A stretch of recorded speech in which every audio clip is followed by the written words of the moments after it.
Oh, that feels good. Oh. I had a Shetland pony when I was a kid named Candy, and she dumped me in the stock tank. Since a young age, Austin Jordan has been told the same thing.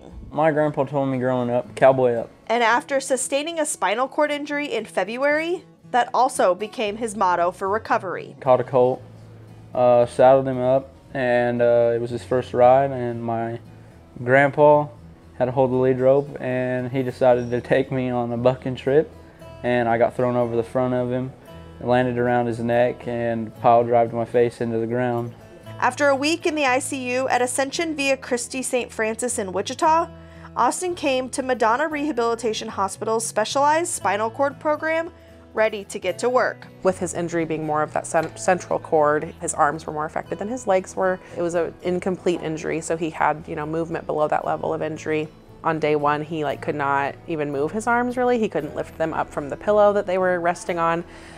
He had a little bit of grip, but his hands and fingers were technically the strongest, and really even then they weren't super functional yet, and so that was definitely his biggest limitation. He was pretty dependent for everything because of that. He didn't actually have any fractures, he just had soft tissue injuries.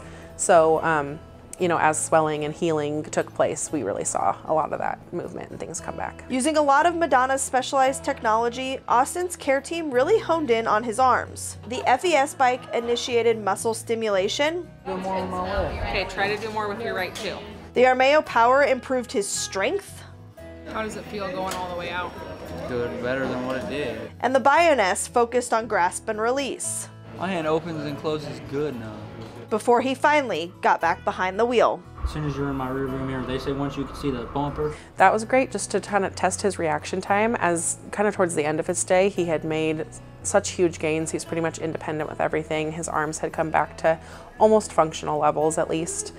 So we really wanted to make sure that he was going to be safe behind the wheel and didn't need further evaluation.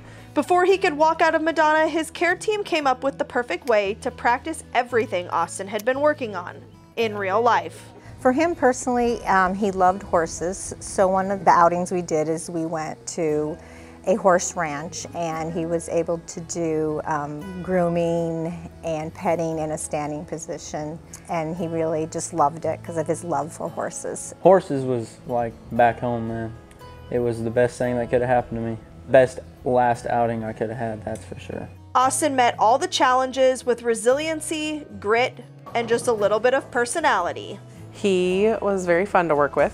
He was always an adventure. You never knew what was coming out of his mouth. He was always willing to try and do anything as well. And never forgot the wise words of his grandfather. Every time I got down in the dumps, I'd tell myself, cowboy up and get through it. And that's kind of how I got through the whole deal.